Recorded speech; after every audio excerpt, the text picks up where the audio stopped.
Okay, here we go. Proverbs 1. I shared a few minutes ago on another video, kind of a tease or tee up for this one. This one I'm going to take a few more minutes longer, so that the other one was about 3 minutes. It's maybe 5 or 7 or something like that.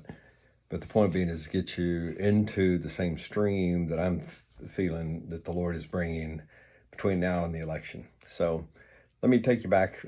For some of you, you've probably heard this a few times from me, maybe too many, that I felt like the Lord last year in 2019 gave me some understanding that dark clouds of his presence with gold lining were coming. In January this year, January 2020, it seemed like it was around the 10th or so, I went ahead and wrote out that prophetic word for people and have used that a number of times as a introduction to a talk or a speech or whatever I'm doing, because it's very important to understand that God is big and that he is actually a part of this whole world, and he is involved in all the chaos. He's involved in all the good things that are going on.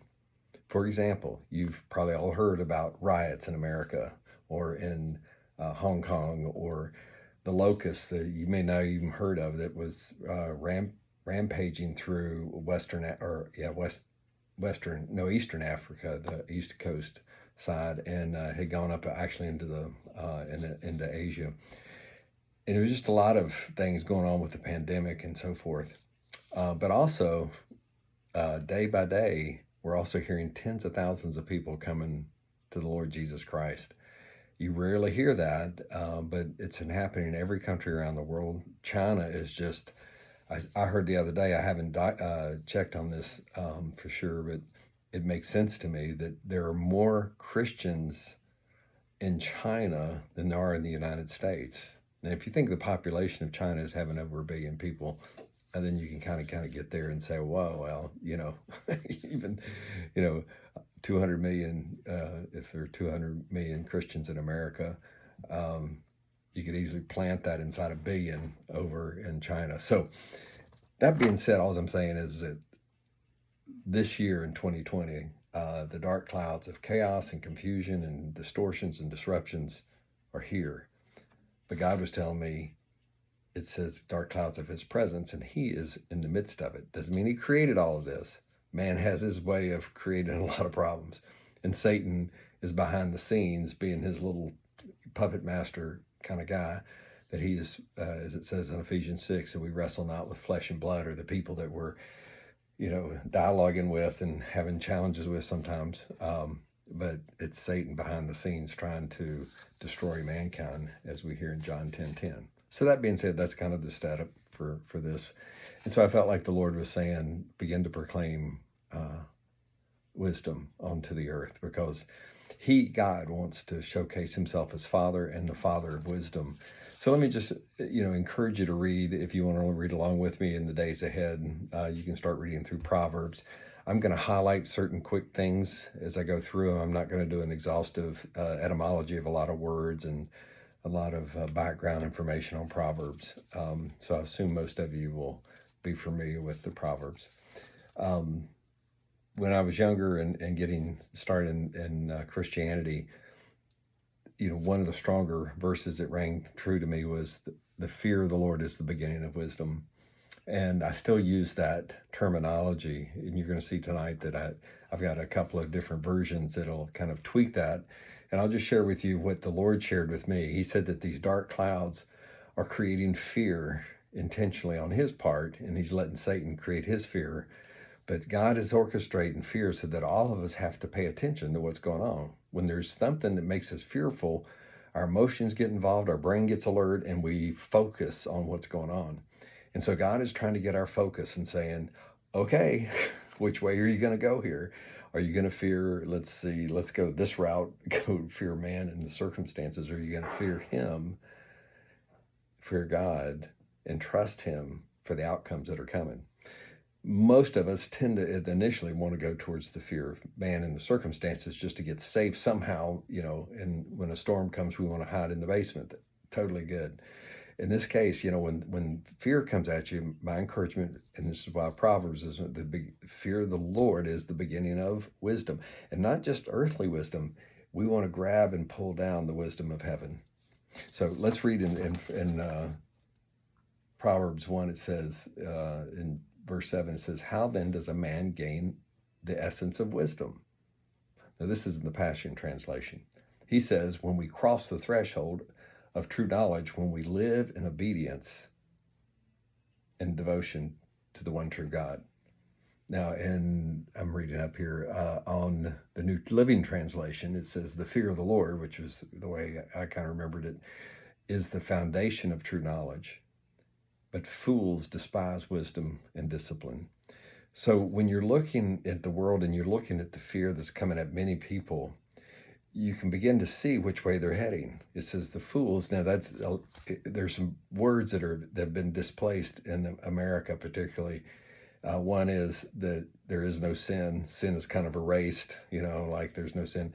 The use of word fools. Jesus kind of reprimands us a little bit of saying, don't call somebody a fool, and I get that. But he also uses it in scriptures to say fool is somebody who's lacking wisdom. So if you work with me here on this, when we see people who are lacking wisdom, you don't have to call them a fool, but you know what's going on inside. They're fearing man. They're fearing the circumstance, and they're insecure, and they're protecting what they think is right. And that's when the love that we have as Christians begin, and when we begin to bring the light and to bring the light of his wisdom, people will be attracted to that. And so when they have that fear, now they've got a reality check. They can look at the fear of what they're fearing, but they might look at you and say, wait a minute, you got something I like. And that attracts them, and they can maybe get that wisdom from you. So I'll read that verse again. The fear of the Lord is the beginning of wisdom, or the foundation of true knowledge. And that's where we want to get people. We want to get you there, get me there, get us all there. So, the Lord is driving that fear. He's shaking everything that can be shaken to create that fear. Now the choice is, are we going to go the fear of the bad stuff, or are we going to go fear the good stuff? And the Lord also, he was so precious that a couple of months ago when I was praying about this, he said, Bill, call it a fabulous fear, because really it is fabulous when you run to the Lord, and even when we run and they're like, oh, he's so fearful, he's so big, and oh, is God really going to do this for me or whatever, in that fear. But when you finally get there and you finally rest in it, you go, it is fabulous. It's so fabulous to be under his wings, like it says in Psalm 91. So I just want to encourage you. It's a fabulous fear that we're going towards. Later in Proverbs 1, you'll see when he kind of breaks apart when people get drug into, let's say, like the riots and the things that are going on. It says here, when somebody comes along, it says, in this one, it says, when the gang says, hey, let's go steal and kill and get away with it, that's the fruit of the devil right there. That's what Satan wants to get people involved with. And so I don't want to speak politically into this about the riots and all this stuff. There's some undertones that need to be resolved. But I just want to encourage you, destruction, running with gangs, running with people that don't love God, there's some bad fruit there. And God is saying that's not wisdom. So I just want to encourage you, be careful who you're running with right now, and seek God first. Seek his face and ask him what to do. And so when he gets to the end, which is, it's kind of fun to read, he says, I'm laughing because it's in the Passion Translation, it gets a little more, edgy, and it says, like an idiot, you've turned away from me, and you've chosen to destroy. And it's really true. Fathers need to get a grip on this. Mothers need to get a grip on this too. Sometimes we're letting our children get away with way too much because we say, oh, we don't want to hurt their personality. Well, we did. But you know what? You're going to prepare them for the best right and wrong in the future. You're going to lead them to keep them from going towards the gangs and the destructive behaviors. And so that's a part of what wisdom is. It's beginning to learn, how did God create us, and what is the most effective thing for us? And how can we live under God's guidance and the design that he created for human nature to live under? And personally, I believe we may not have a perfect constitution, the United States Constitution, but I think it's probably the best that I've seen and read for the last few thousand years, that there's hardly any government that's been able to kind of put together some rules and regulations and codes, or whatever you want to call them, together so that human beings can get along. And kind of like I teach as a facilitator in what's called transformational leadership, we say, while we're together, how do we want to treat each other?